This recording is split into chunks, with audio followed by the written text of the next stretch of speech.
Hey, thanks for checking out Nuts and Bolts with Tone. Welcome to my channel. Today I have a 2015 Kia Sportage, and the AC compressor is intermittently failing. The clutch is not turning on. So today I'm going to show you how to replace that. Before I do that, hit the like button, hit the subscribe button, and hit the bell. You get notified of all my future content, which you definitely don't want to miss. Let me show you how to do this. So here's the compressor right here, and basically what you got to do to test this is there is a connector right there. All right, so I believe, I haven't looked at this from the bottom, but I believe it's the bottom wire. If you were to look at it from the side, I'm not sure if it's showing, but from the bottom wire goes directly to the clutch. So on this vehicle right here, how I confirmed the AC compressor was not working is how I find the easiest way over my years of experience to confirm if an AC compressor is failing or if it's the relay. The first thing you do not do is do not take out the relay. When it's not working, don't take out the relay, because once you take out the relay, if the relay was the problem or the clutch could be the problem, once you take out the relay and put it back in, it will start working. So the easiest thing to do, and what I did on this one, is while it is not working in a state of inop, you back probe the compressor clutch wire. The command to the clutch, whether it be, it's usually, it's from the relay. So what you're doing when you do that is, and I usually use a multimeter, a power probe that has a multimeter on there, power probe 3, because it shows you the voltage and it shows you the command. So if AC is not working and you back probe the wire, like I did on this one, you go inside, you start the vehicle, you turn the AC on, you'll see 12 volts, 12.3 volts, 12.6, 12.5, whatever it is. You'll see the voltage and you'll see power on your power probe. Then you turn, what I like to do, turn the AC off, you'll see ground on your power probe and 0 volts. Turn the AC switch back on, you will see power, 12 something volts. I usually do that about 2 or 3 times to make sure I'm in the right wire, I'm probed correctly. And that way I know every time the switch is turned on, I see power. I know that the computer in the HVAC module is seeing the command. It is sending the command to the relay. All the pressure switches are okay because they're allowing the power. And then it sends the signal to the clutch, and the clutch is not working. So that confirms that everything in the system is working except for the AC compressor clutch. So first step in this, so I'm going to be replacing the condenser as well, because it has the dryer in there. And anytime you open up the AC system, you should always replace your dryer or your accumulator, depending on the system. Most vehicles nowadays are going to receiver dryers, even domestic trucks. So we're going to go ahead and go underneath. We're going to pull off the undercover. From here, you're going to take off, I'm going to show you how to replace the compressor and the condenser. You're going to go ahead and take out the 4 bolts here. All right, so to get the bumper off, there's a 10mm bolt here, the screw there, and there's a clip screw on that side. Gonna go ahead and take all that off. And then the most nerve-wracking part is popping this. When you pop it, you're gonna feel like it's gonna break. So you gotta pop it, and you can see these holes. They line up with those clips. So basically you're not unclipping anything, you're just popping it out. So here's a condenser right here.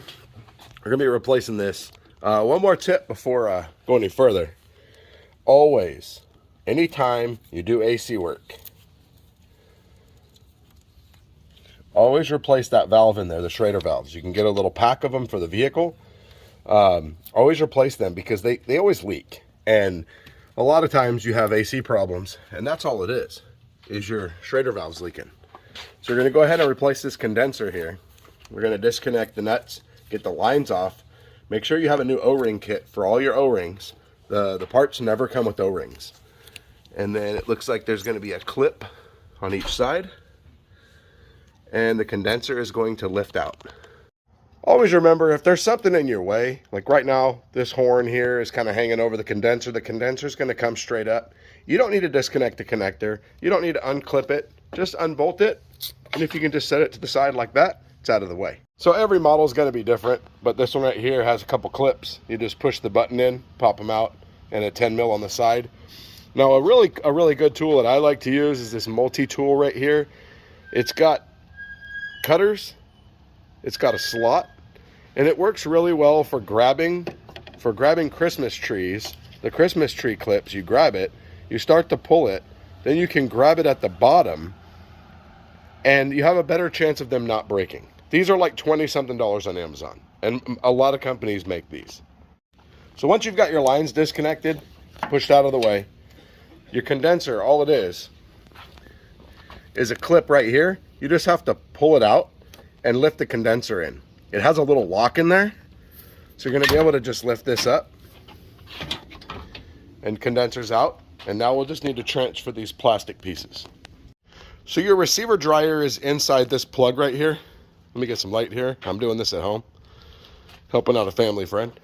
So inside this plug is a desiccant bag, and it goes all the way up there. So this is why we're replacing this. So these condensers, the fins are really small, and they have a tendency to clog up and can cause AC problems. So you got to take this condenser out to replace this desiccant bag.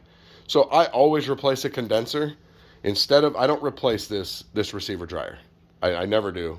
We don't do it at the shop. We don't do it as a practice because, and like I said, most vehicles, condensers, they're going to this style with a receiver dryer, and the fins are really small and they just clog up. I mean, you can see through the condenser. Look at that. I'm just fanning around. You can see my air hose. You can see my toolbox. So the old ones, they get clogged up, the fins get bad, so just replace it. But what you want to do is you want to put it up near your old one, and you want to just make sure that it's about the same. But here's an important tip: do not take these caps off until you are ready to install this and hook it up. That means once you've had your compressor in, hooked up, and the only thing left to do is connect your lines. You want to take those caps off, oil your condenser, and put your lines on, because the bag in here will dry out if left open for 30 minutes. So you don't want any moisture in there. Here's what I like to do with every AC job I get. I order a O-ring kit. So this is a Murray. Obviously this part number you want to make sure that you have the right part for your car. But basically, you have all your O-rings, and you know that these O-rings are for this car. There's nothing worse than trying to fish through O-rings to try to find the right ones through all manufacturers. So it's best to just have one, and your parts never come with O-rings. This condenser, no O-rings. So here we go, O-ring kit. So here's what you do. You're going to go ahead and pull off your old O-rings. So here's my 2 O-rings from my condenser. So I'm just going to take the new O-rings. That one matches. And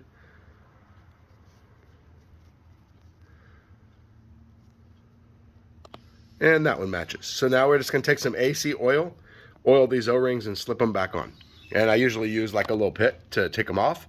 Just be real careful putting them back on so you don't tear them. You're also going to take off this little side cover here that's in the wheel well. It's always 3 bolts. Hyundai and Kia for the longest time have always went with 3 bolts. Back in the day, this front one would be at an angle.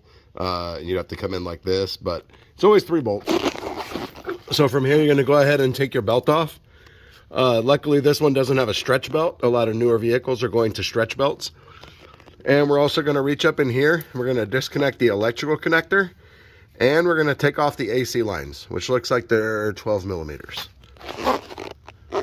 All right, it's 2 12 millimeter bolts for the AC lines. Once you have those off, you can tuck them away. This one's pulled back here. And I just pulled this one up to get it out of the way.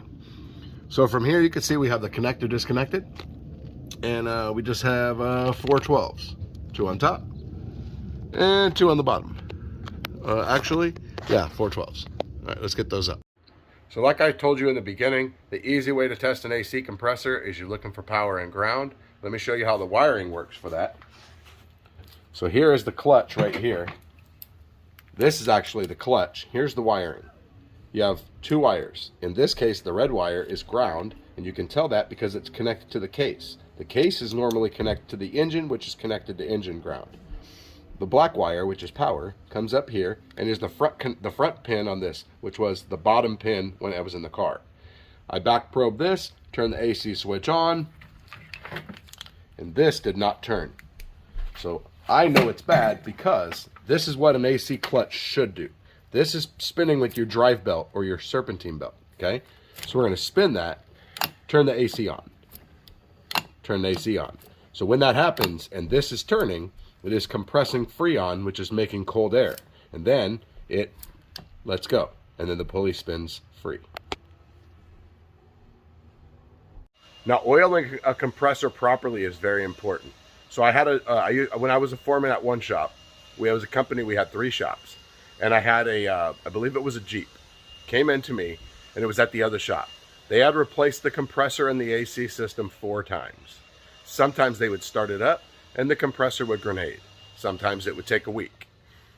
I did it. I drained all the oil. I flushed everything. I measured all the oil exactly, and I oiled everything properly.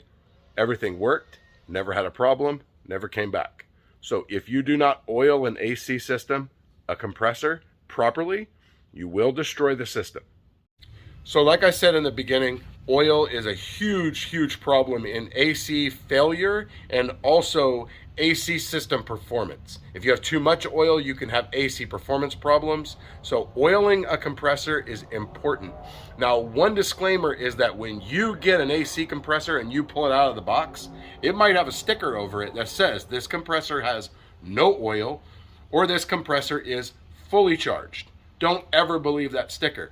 I have had compressors that say they were full of oil and you drain them and they're completely empty. I've had them say that there's no oil and they're completely full. I've had them overfilled, doesn't matter. You don't ever trust it. So the first thing that you do when you get an AC compressor and you're replacing it is you're gonna take your old compressor and you're gonna drain the oil. You're gonna see how much comes out of it.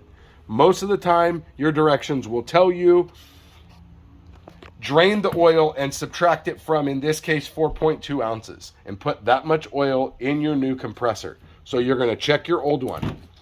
Then you're gonna take a clean container that measures in ounces and you're gonna take your new compressor. Now this is a factory compressor, same exact brand. So now I'm going to put the ports upside down.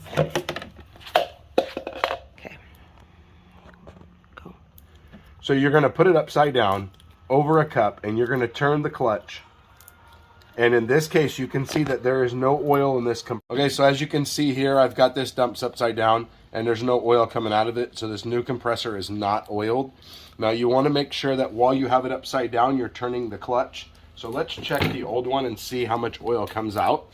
According to the instructions on this car, you're gonna add the oil through the low side port. So in this one here, we're gonna turn the clutch. And this old compressor had no oil in it. So that is not abnormal. Some compressors have a drain plug. This one specifically says to drain it through, to add it through the low side port.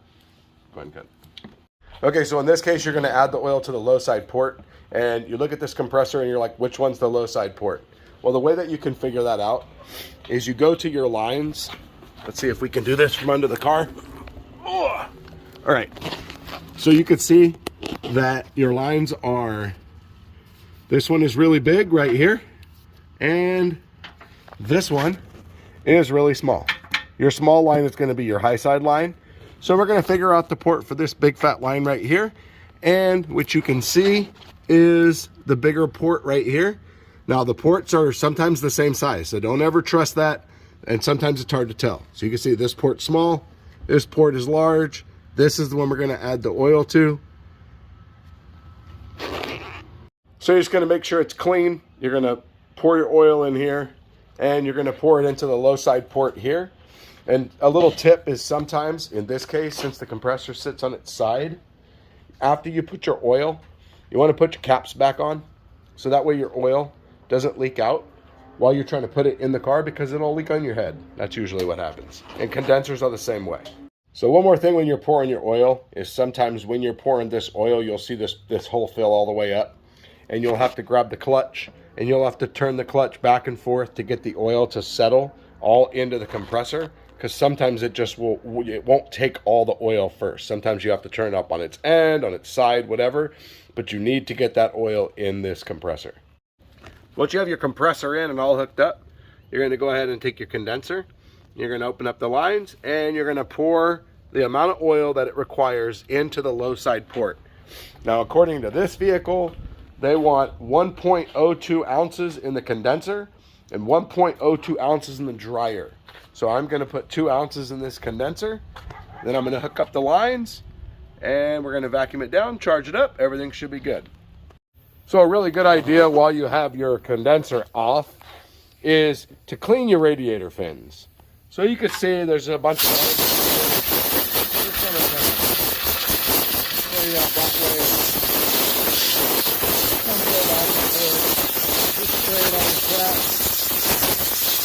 because remember, the airflow has to flow through the condenser and the radiator.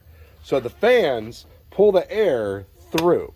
So if your radiator fins are partially clogged up, then that means that the air won't go through your condenser properly and your AC won't work, and eventually you'll have cooling system problems. So just a good idea to spray off all your fins. So after watching this video, you should be able to make a AC repair, whether it be on a Kia Sportage or any vehicle, and make it successfully.